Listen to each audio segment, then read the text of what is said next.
बिस्मिल्लाहिर्रहमानिर्रहीम। अस्सलाम वालेकुम नाज़रीन, आप यूट्यूब चैनल देख रहे हैं। मैं इमरान खान हूँ। आज अपोजिशन ने फॉरेन फंडिंग के मामले के ऊपर एहतजाज किया इलेक्शन कमीशन के बाहर। धांधली के बारे में उन्होंने कहा जी हमारे साथ धांधली हुई है। दोबारा पाकिस्तान की फ़ौज पे भी इल्ज़ाम लगाया कि उन्होंने हमारे साथ धांधली की है और इमरान खान साहब को फ़ायदा दिया गया है और उनको इलेक्शन जितवाया गया है। और दूसरा, बड़ी तफसील के साथ वहाँ पे ना सिर्फ गोलाबारी की गवर्नमेंट के ऊपर, बल्कि साथ ही साथ उन्होंने ये कहा कि ये फॉरेन फंडिंग का केस अब निपटना चाहिए और इस केस को किसी नतीजे तक पहुंचना चाहिए और उसके बदले में अपोजिशन को ये लगता है कि ये हुकूमत चली जाएगी। लेकिन इसके कानूनी पहलू क्या है? बड़ी इंटरेस्टिंग 3-4 चीज़ें इसमें से निकली, मैं आपके सामने रखता हूँ। नंबर 1, पाकिस्तान पीपल्स पार्टी इसमें शामिल नहीं हुई क्योंकि पीपल्स पार्टी को ये लगता है कि अगर फॉरेन फंडिंग केस के अंदर हमने इमरान खान साहब को दीवार के साथ लगाया तो बाकी पॉलिटिकल पार्टीज भी दीवार के साथ लग जाएंगी। अगर इमरान खान साहब की पार्टी फंड्स का जवाब ना दे पाई तो पीपल्स पार्टी और पीएमएलएन और बाकी जमातें कैसे देंगी? ये बड़ा सवाल है। यानी अगर आप इमरान खान साहब की पार्टी से ये जवाब मांगेंगे कि फॉरेन फंडिंग, और उनको जवाब ऐसे देना चाहिए, खान साहब को क्लियर करना चाहिए। उन पर यह इल्ज़ाम लगा है कि इसराइल ने और इंडिया ने उनको फंडिंग की है और मरीम नवाज ने नाम तक लिए और ये भी कहा कि वो बंदे जो हैं जिन्होंने फंडिंग की है वो अब अपने काम भी करवा रहे हैं माफियाज वज़ीर-ए-आज़म पाकिस्तान इमरान खान से। तो उनको ये मामला क्लियर करना चाहिए।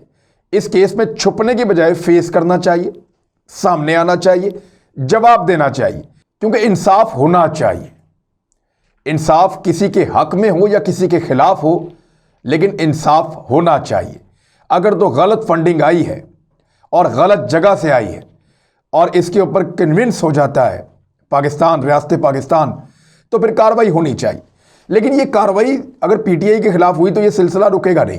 ये पीएमएलएन के खिलाफ भी होगा, ये पीपल्स पार्टी के खिलाफ भी होगा।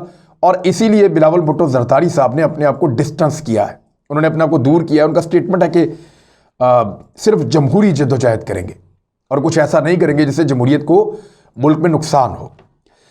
दूसरी जानिब फौज के ऊपर अटैक किया गया। मौलाना फजलुर रहमान साहब ने दोबारा अटैक किया, मरीम नवाज साहबा ने भी अटैक किया।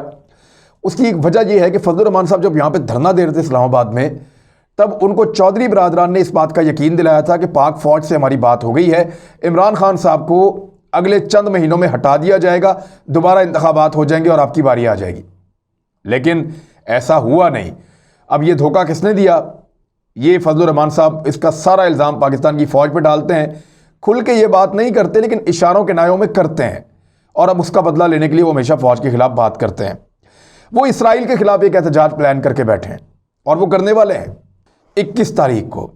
अब देखना यह है कि 21 जनवरी को जो एहतजाज होने जा रहा है, उस एहतजाज में मौलाना फजलुर रहमान साहब का साथ कौन कौन देता है, क्योंकि ये एहतजाज इसराइल के खिलाफ है। इसमें मौलाना साहब बहुत बड़ी तादाद में लोगों को निकालेंगे, रैली निकालेंगे और इसमें पॉलिटिकल पार्टीज जो जो शमूलियत करेंगी वो इसराइल के अखबारात में रिपोर्ट होंगी। ये बड़ा अहम है। देखना यह है कि क्या पीएमएलएन पूरी तरह इसके अंदर शामिल होती है इसराइल के खिलाफ, इसराइल नामंजूर, कादियानी नामंजूर एहतजाज के अंदर। देखना यह है कि इसके अंदर और कौन कौन सी जमात शामिल होती है, पीपल्स पार्टी क्या होती है, क्योंकि मोहतरमा बेनज़ीर भुट्टो साहबा के दौर में और मियां नवाज शरीफ साहब के दौर में इसराइल के साथ ताल्लुकात आगे बढ़े थे, इसराइल के साथ नेगोशिएशंस हो रही थी और ये दो अदवार थे, यानी एक नवाज शरीफ साहब का और एक पीपल्स पार्टी का, जिसमें इसराइल को ये उम्मीद लग रही थी कि शायद उनको तस्लीम कर दिया जाएगा। नवाज शरीफ साहब ने 2 मरतबा वफद भी भेजा, इसराइली भी आए, वो पाकिस्तान में रहे, उनके नुमाइंदे पाकिस्तान में आए, शहबाज शरीफ साहब से मुलाकात की और बड़ी मदद की गई उनकी। लेकिन इसराइल को मंजूर करना पाकिस्तान में इतना आसान नहीं है। देखना यह है कि पीपल्स पार्टी और पीएमएलएन कितनी बड़ी शमूलियत करते हैं इसराइल मुखालिफ एहतजाज में और क्या जुबान इस्तेमाल करते हैं। बड़ा इंटरेस्टिंग होगा। नतीजा क्या हो सकता है? फॉरेन फंडिंग केस के ऊपर आप एहतजाज कर रहे हैं, नतीजा क्या हो सकता है? देखिए, इसका जो कानून है वो ये कहता है कि अगर किसी भी इंडिपेंडेंट सोर्स से या किसी कमीशन के जरिए से इंफॉर्मेशन पहुंचती है हुकूमत के पास कि पॉलिटिकल पार्टी, चाहे वो हुकूमत की है चाहे कोई भी है, उसकी फंडिंग गैर कानूनी तरीके से हुई है या फॉरेन फंडिंग हुई है, और वो उस फंडिंग को मुल्क के खिलाफ इस्तेमाल कर रहे हैं, तो फिर हुकूमत जब खुद सेटिस्फाई हो जाती है, खुद इस बात पे मुतमईन हो जाती है कि ये वाकई हो रहा है, तो फिर इस मामले को सुप्रीम कोर्ट भेजती है 15 दिन के अंदर। लेकिन क्या इमरान खान साहब की हुकूमत अपने आप को ऐसा समझती है कि उन्होंने इल्लीगल फंडिंग इकट्ठी की और अब वो मुल्क के खिलाफ उसको इस्तेमाल कर रहे हैं, एजेंडा उनका मुल्क के मुखालिफ है? ऐसा होगा नहीं। तो सुप्रीम कोर्ट में जब नहीं जाएगा तो सुप्रीम कोर्ट किस केस को सुनेगा? ये अब कानून के अंदर तो ये है। इलेक्शन कमीशन में आप जितना मर्जी शोर मचाते रहें, मुझे नहीं लगता कि ये केसेस किसी नतीजे पर पहुंचेंगे। अब आ जाए एक और चीज जिसमें इमरान खान साहब ने एक बहुत बड़ा शॉट लगाया है और एक ऐसी हिकमत अमली उन्होंने अपनाई है कि सारी जमातों को दीवार के साथ लगा दिया। हुआ क्या? देखिए, जो ब्रॉडशीट का फैसला आया ना, तो हुकूमत खामोश रही, ज्यादा शोर नहीं मचाया, अपोजिशन को बोलने दिया। उनके बहुत सारे जुमले निकलते आए। अपोजिशन के मुंह से यह भी निकला कि यह तो बरतानवी अदालत का फैसला है, पाकिस्तान थोड़ी है, यह तो कमाल हो गया। उन्होंने कहा कि सुरखरू हो गए। उन्होंने कहा कि नैब का और मुशर्रफ का मुंह काला हो गया। उन्होंने कहा कि मौजूदा हुकूमत का एजेंडा बेनकाब हो गया। उन्होंने कहा कि हम बेगुनाह साबित हो गए। यह सारा कुछ इस फैसले को पढ़े बगैर पीएमएलएन ने और पीपल्स पार्टी ने क्लेम कर दिया, नारा लगा दिया। हुआ क्या पीएमएलएन के साथ? यह बड़ा इंटरेस्टिंग है। पीएमएलएन जो है उसको सिर्फ प्रॉब्लम यह था कि कहीं ऐसा ना हो कि एवनफील्ड के जो अपार्टमेंट्स हैं उनको इस केस के साथ अटैच कर दिया जाए और उन अपार्टमेंट्स की जो मालियत है उसका 20% ब्रॉडशीट कंपनी को देने का कह दिया जाए। अगर यह हो जाता तो नवाज शरीफ साहब बहुत बुरी तरह एक्सपोज होकर फंस जाते। साबित हो जाता कि बरतानिया की अदालत यह कह रही है कि यह इलीगल प्रॉपर्टीज ब्रॉडशीट ने पकड़ी हैं, लिहाजा ये जो एवनफील्ड अपार्टमेंट हैं जो इलीगल हैं, इनको ब्रॉडशीट ने पकड़ा है। हुकूमत पाकिस्तान अगर इनको रिकवर नहीं भी करना चाहती तो इनका 20% का कमीशन जो इनकी मालियत का है वो जमा करवाए ब्रॉडशीट के पास। ये नहीं हुआ। लेकिन हुआ क्या, वो बड़ा इंटरेस्टिंग है। हुआ ये कि वहां एक कमेटी बनाई गई। जब ये ब्रॉडशीट का केस का फैसला आया 2016 में, ये पाकिस्तान के खिलाफ 2016 में आ गया था, लेकिन उस वक्त नवाज शरीफ साहब वज़ीर आज़म थे, उन्होंने इस मामले को छुपा लिया, मीडिया को पता नहीं चलने दिया। फॉरेन ऑफिस बिल्कुल हर चीज़ दबा के बैठ गया। बरतानिया के अंदर जो सफारत खाना है उसने भी दबा दिया। बरतानिया के मीडिया पे मियां नवाज शरीफ साहब का अच्छा कंट्रोल है, उसने भी दबा दिया, जो पाकिस्तानी मीडिया वहां मौजूद है। तो ब्रॉडशीट का मामला दबा दिया गया, वरना जीआईटी काम कर रही थी, ये केस वहां पर आना चाहिए था, अटॉर्नी जनरल को ये इंफॉर्मेशन देनी चाहिए थी, लेकिन इस मामले को उस दौर में छुपा दिया गया। तो जब ये फैसला आया पाकिस्तान के खिलाफ 2016 में, तो वहां एक कमेटी बनाई गई। उस कमेटी में 3 लोग थे, ये बरतानिया में बनी थी। 3 लोग थे, तीनों गोरे थे, और इनमें जो खास आदमी था वो था मिस्टर मार्कोविट्स।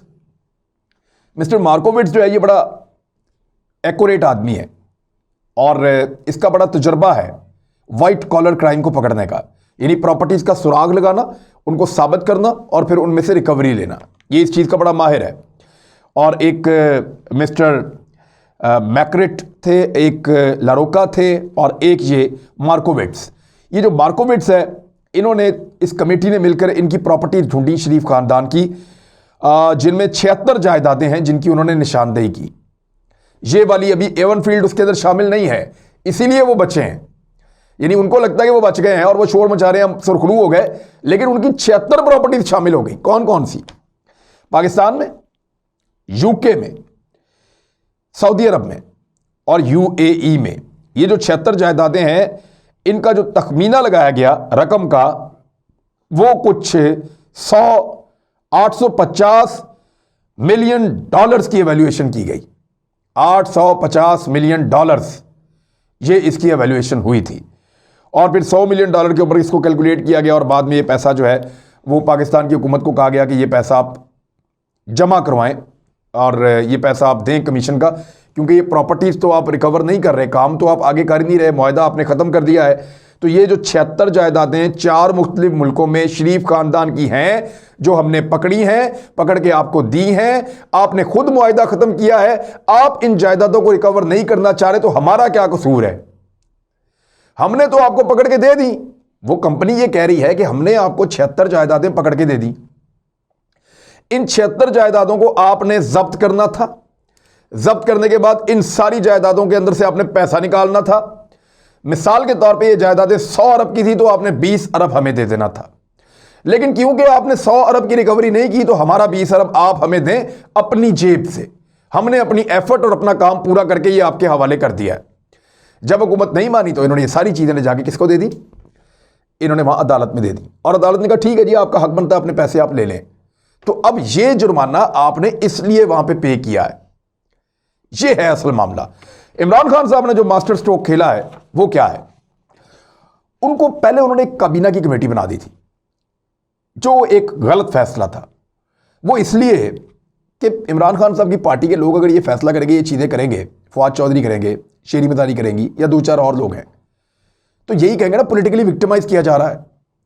तो उन्होंने अब एक कमेटी बनाई है जिसके अंदर FIA भी शामिल है, रिटायर्ड जज भी शामिल हैं और दीगर कुछ इदारों के लोग शामिल हैं। तो एक ऐसी कमेटी बनाई है जो कमेटी एक कानूनी कमेटी है और वो कमेटी अब 45 दिन के अंदर इस सारे मामले की इंक्वायरी करेगी।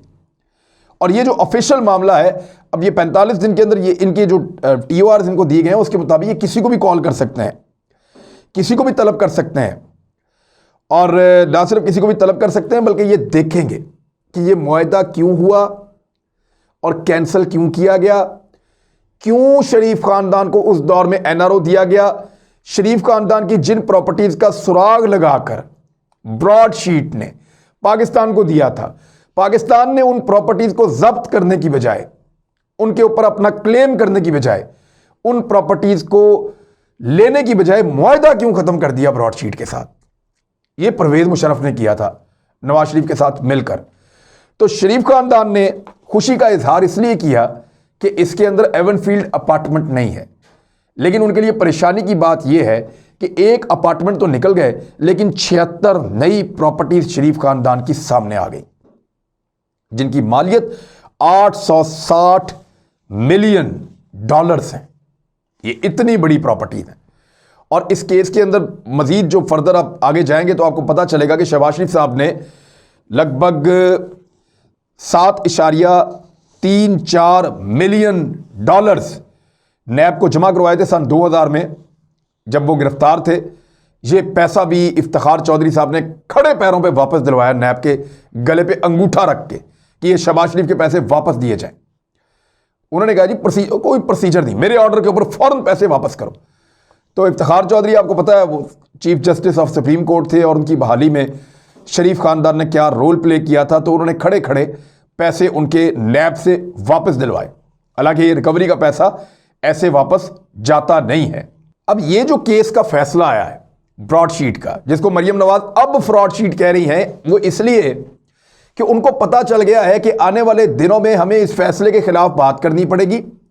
आने वाले दिनों में हमें बरतानवी अदालत पे भी इल्जामात लगाने पड़ेंगे। आने वाले दिनों में हमें इस कंपनी के हक में जो फैसला आया जिसके ऊपर हम पहले मिठाइयां बांट रहे थे, हमें इसके ऊपर जो है वो अफसोस का इजहार करना पड़ेगा। PMLN ने गलती ये की कि बजाय इसके वो पूरा फैसला पढ़ते, उसकी तफसील में जाते, उसके अंदर देखते कि उनके बारे में क्या लिखा है, उन्होंने सिर्फ ये पता किया लॉयर से कि इसके अंदर एवनफील्ड अपार्टमेंट का नाम तो नहीं है। उसने कहा जी वो नहीं है फिलहाल, तो इसके ऊपर उन्होंने मिठाइयां बांट दी, इसके ऊपर उन्होंने सुरखरू होने का ऐलान कर दिया।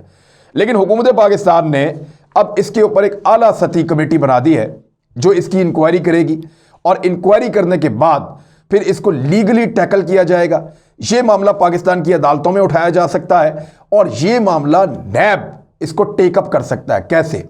वो ऐसे कि ये पूरा फैसला नैब अगर अपने पास ले आए तो ये एक रेफरेंस है जो बताता है कि शरीफ खानदान की मजीद नई प्रॉपर्टीज कहां कहां हैं। तो नैब अब शरीफ खानदान को बुला के पूछ सकता है जनाब ये वाली प्रॉपर्टी तो आपने बताई नहीं थी, ये आपके पास कब आई? ये वाली प्रॉपर्टी भी आपने नहीं बताई थी, ये आपके पास कब आई?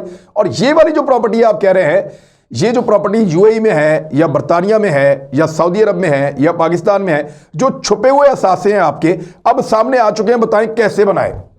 तो शरीफ खानदान को एक दफा फिर नया मनी ट्रेल देना पड़ेगा। पहले वाला आज तक नहीं दे सके, कतरी खाता आता कभी कुछ कभी कुछ। तो अब बहुत सारी प्रॉपर्टीज नई खुल गई हैं। ब्रॉडशीट फैसला जो है वो PMLN के लिए कुछ सुरखरू होने का मौका नहीं है। मैं पहले दिन से कह रहा हूं कि ये एक नई मुसीबत है जो इनके गले पड़ने वाली है। और जैसे जैसे इस फैसले की नई नई चीजें लोग पढ़ेंगे, इसकी तफसील में जाएंगे, तो आपको समझ आएगी कि पीएमएलएन के खिलाफ एक बड़ा तफसीली और बड़ा मजबूत फैसला लिखा गया है और ये जितना जुर्माना पाकिस्तान ने जमा करवाया है इसका ज्यादा हिस्सा वो कमीशन है जो शरीफ खानदान के असासे उन्होंने पकड़े लेकिन हुकूमत पाकिस्तान ने रिकवर नहीं किए। ज्यादातर पैसा शरीफ खानदान की वजह से दिया है क्योंकि इनके असासे ज्यादा थे जो पकड़े गए हैं। अब वो 200 बंदों की लिस्ट है, अगर कल को वो क्लेम करते हैं कि ये भी हमने असासे पकड़े हुए थे इनका भी दे तो आपको वो भी देना पड़ सकता है। तो मुसीबत जो है वो छोटी नहीं है, वो बड़ी है हुकूमत पाकिस्तान के लिए और शरीफ खानदान के लिए भी। हुकूमत पाकिस्तान के लिए इसलिए कि उनको अब ये फैसला करना है कि इन असासों का क्या किया जाए। क्या ये पैसे ऐसे ही दे दिए जाए उन कंपनीज को या वाकई मुआहदा करके उनसे कहा जाए लाएं असासों की तफसीलात, हम नैब में केस चलाते हैं और पाकिस्तान की अदालतों से फैसला लेते हैं, आप वहां पे बरतानिया में हमारी मदद कीजिए, ये असासे रिकवर करके 20% आपको देते हैं, 80% कौमी खजाने में जमा करवाते हैं। ये पाकिस्तान को फैसला करना पड़ेगा। लेकिन उसके लिए पहले ये 45 दिनों में इमरान खान साहब ने कहा है कि मुकम्मल एक इंक्वायरी रिपोर्ट बनाई जाए ताकि पता चले कि ब्रॉडशीट के अंदर जिम्मेदार कौन है, किसने मुआहदा किया, किसने एनआरओ दिया। इस तरह पता चलता है पाकिस्तान में अब तक 2 एनआरओज हो चुके हैं। एक शरीफ खानदान वो ले चुके हैं पहले जब परवेज मुशर्रफ से डील की, अपने सारे केसेस बंद करवाए, ये सारे मुआहदे मनसूख करवाए जिसका जुर्माना पाकिस्तान ने जमा करवाया, और दूसरा जो पीपल्स पार्टी ने बाद में एनआरओ लिया था। अब तीसरा एनआरओ इस मुल्क के अंदर शोर मचाया जा रहा है, देखना यह है कि तीसरा एनआरओ होता है या नहीं होता। अब तक के लिए इतना ही, अपना ख्याल रखिएगा, अपने इस चैनल का भी। अल्लाह हाफिज़।